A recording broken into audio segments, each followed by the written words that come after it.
আসসালামু আলাইকুম।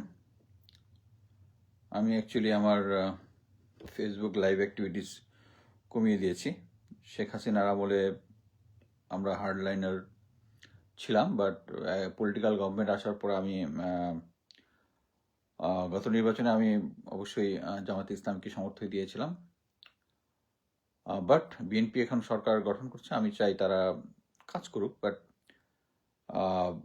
আমি মেজর কোনো কিছু ছাড়া কোনো কিছু নিয়ে কথা বলবো না বলেছিলাম, বাট কিছু কিছু জিনিস আছে যেগুলা আমার নলেজের ভিতর আছে, সেগুলো আমি মনে করি আমাকে বলা উচিত।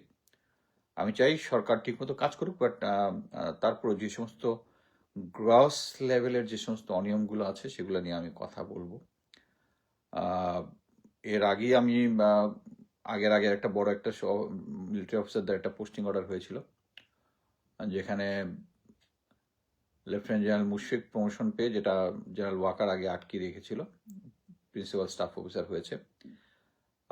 এবং জেনারেল ওয়াকার এখনো পদে আছেন, এবং জেনারেল ওয়াকার চেয়েছিলেন লেফটেন্যান্ট জেনারেল মাইনুরকে সিজিএস বানাতে, ইন্টিম গভর্নমেন্টের সময় পারেননি, এখন উনি আবার তাকে ওখানে রেখেছেন। এখন নতুন যে পোস্টিং অর্ডার এসছে, এর মধ্যে অ্যাকচুয়ালি আমি কথা বলার মতো আমি কোনো কিছু ইম্পর্টেন্স দেখিনি, বাট এই সেকেন্ডটাতে দেখেছি। প্রথমটার মধ্যে আমি অলরেডি বলেছি যে আমি যেটা শুধু নেসেসারি মনে করবো ওইটাই বলবো। এর মধ্যে একটা হচ্ছে ব্রিগেডিয়ার জেনারেল কায়সার ডিজিএফআই হয়েছেন, তার ব্যাপারে আমি অ্যাকচুয়ালি ফেসবুকে অনেক কিছু দেখলাম তার সম্বন্ধে। অ্যাকচুয়ালি এই ব্রিগেডিয়ার কায়সার আগে এখানে ইউএন হেডকোয়ার্টারে ছিল, ইউএনএ উনি খুব ভালো কাজ করেছে। Actually he is from Sylhet cadet college, আমি সেম ক্যাডেট কলেজে। সো আমি ক্যাডেট কলেজে তাকে সম্ভবত দেখিনি, বাট আমরা বিভিন্ন পার্টি টার্টিতে কথা হয়েছে।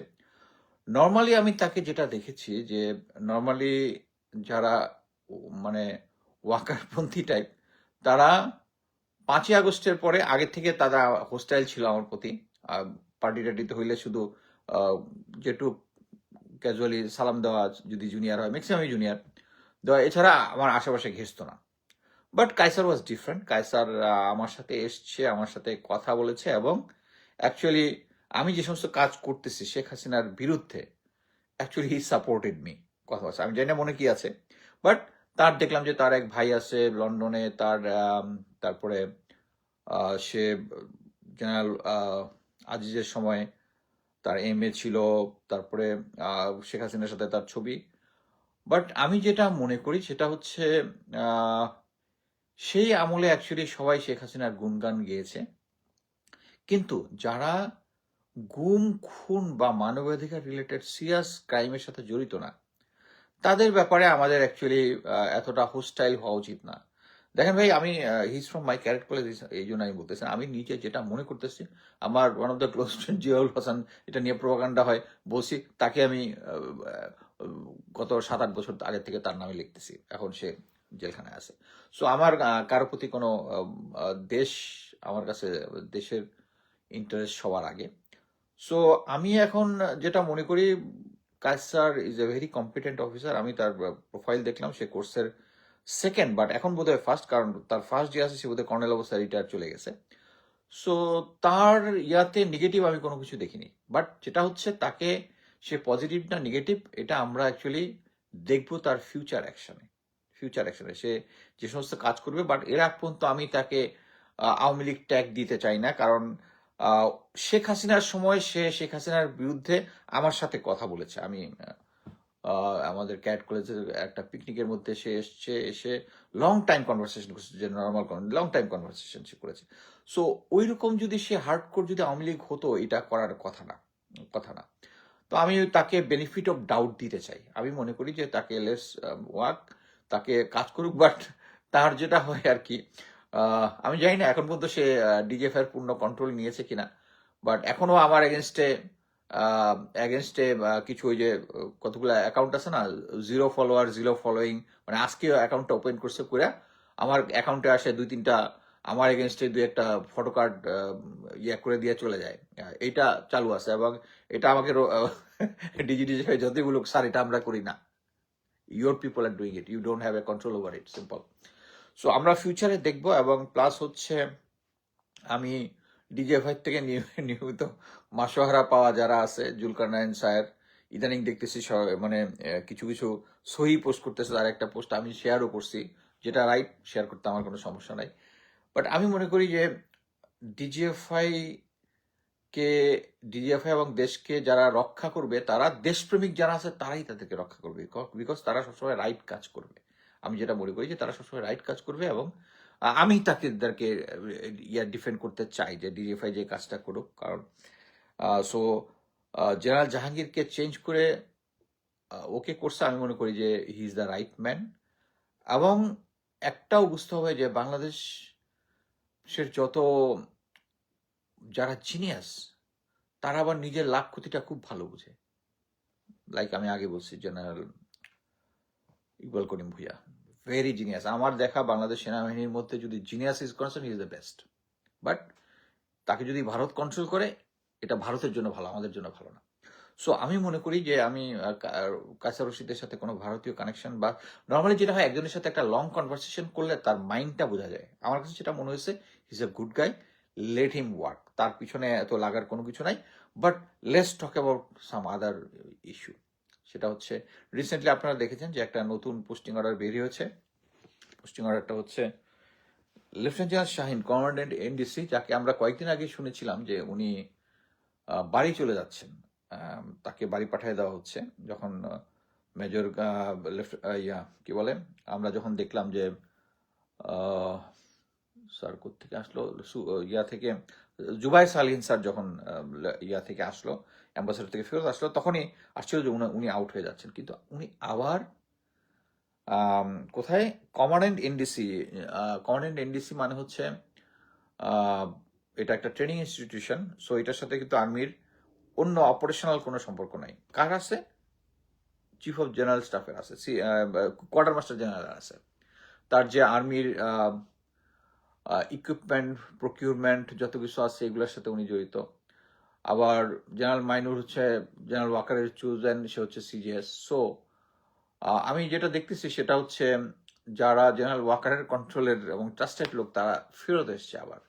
এটা আমি জানি না বিএনপি এটা কিভাবে নিবে, বা তারা কি জেনে বুঝেই করতেছে কিনা। আমি যে বিশ্বাস করি যে ব্রিগেডিয়ার জেনারেল শামস যিনি আছেন, উনি এই ব্যাপারে ভালো মতোই জানেন। জেনে শুনে যদি তাদেরকে অ্যাপয়েন্টমেন্ট দেন, তাহলে বুঝতে হবে যে উনি ভারতের এজেন্ডা ফুলফিল করতেছেন, ক্লিয়ার কাট। আমি একটা পোস্ট দিয়েছি যে জেনারেল শাহিন যখন আগস্ট বিপ্লব চলে, তখন উনি অজিত দোভালের সাথে কথা বলেছেন, এবং অজিত দোভালকে বলেছেন যে জেনারেল ওয়াকার ইজ আনফিট, আমাকে সেনাপ্রধান বানান, আমি এই বিপ্লব দমাই দিব। এবং এরপরে জেনারেল ওয়াকার তাকে ইন্টারভিউ নেয়, এবং তার টেক্সট মেসেজ তাকে দেখায় যে তুমি এই টেক্সট মেসেজ করতে অজিত দোভালের কাছে। তারপরে এবং যখন আমি বিপ্লবের সময় এই কথা বলছিলাম, তখন কেউ ডাউট দেয় নাই যে ভাই কোনো প্রমাণ আছে এই যে এটা হয়েছে না হয়েছে। এখন বিএনপির লোক যারা প্রমাণ দিয়েছে, ভাই আপনার কাছে কোনো প্রমাণ আছে? এমন হচ্ছে জেনারেল ওয়াকার এগুলা কথা বললে। বাট আমার একটা মিনস ছিল এবং আছে এই সমস্ত ইনফরমেশনকে অ্যাক্সেস পাওয়ার। সো ওই সময় ওই লোকটা অজিত দোভালের সাথে ইয়া করছে, কিন্তু কেন তারা তো চাকরি থেকে চাকরিচ্যুত করার কথা, চাকরিচ্যুত তো করে নাই। তারা কি করছে, সেনা সদর থেকে এনডিসিতে পাঠাই দিচ্ছে, কারণ সেও ইন্ডিয়ান এজেন্ট, ওয়াকার স্যারও ইন্ডিয়ান এজেন্ট। সো এখানে আমার কাছে যেটা মনে হচ্ছে, জেনারেল ওয়াকারের কন্ট্রোলটা এখন পর্যন্ত পুরাপুরি আছে। হয়তোবা এনএসআই এর জেনারেল ফরিদ যেহেতু আগেই জেনারেল ওয়াকারের সাথে কয়েকবার, তারেক রহমানের সাথে কয়েকবার দেখা করেছে, সো তার লয়ালিটি আমি মনে করি হয়তো রাজনৈতিক সরকারের সাথে আছে। কায়সার রশিদ, আমি মনে করি তার প্রফেশনে সে প্রাইম মিনিস্টারের গোয়েন্দা সংস্থা, সেই জায়গায় কাজ করবে। আর আমি যেটা জানি যে ব্রিগেডিয়ার শামস স্যারের সাথে কায়সার রশিদ স্যার একটা ভালো আন্ডারস্ট্যান্ডিং আছে। কারণ ওনার যখন চাকরি থেকে ফোর্স রিটায়ার্ড হয়, তখন সম্ভবত সে কোনো একটা হেল্প করছিল। যাই হোক, আমি আরেকটা বলি, lieutenant general Faiz, quarter master general to commandant NDC, sir সম্বন্ধে কথা বলার কিছু নাই। Major general Nasim, MIS to MOFA, this is very important. Major general Nasim actually বাংলাদেশের বিশাল ক্ষতি করছে। বাংলাদেশে যত কিছু শোনেন না, টাইগার আইটি ওইটাই, যত বাংলাদেশের ভোটার আইডি বা ন্যাশনাল আইডি যত ডাটা সব ইন্ডিয়া নিয়ে গেছে।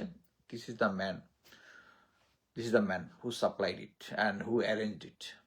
অফকোর্স তাকে দোষ দিয়ে লাভ নাই, সব দোষ শেখ হাসিনা। এবং এই কারণেই বেশ কিছু কম্পিটেন্ট অফিসারকে ডিঙিয়ে মেজর জেনারেল কি বলে নাসিমকে মেজর জেনারেল বানানো হয়েছে।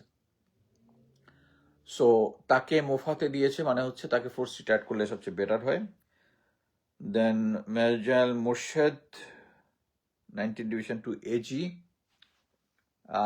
Again, he was NSI during Sheikh Hasina. আমি বলবো সেও জেনারেল ওয়াকারের trusted. Okay, major general Hasan, he is a good officer, তার সাথে আমি ইয়ে করছি 66 লগ এরিয়া। সো এগুলো রুটিন ব্যাপার, এগুলো নিয়ে আমি কথা বলতে চাই না।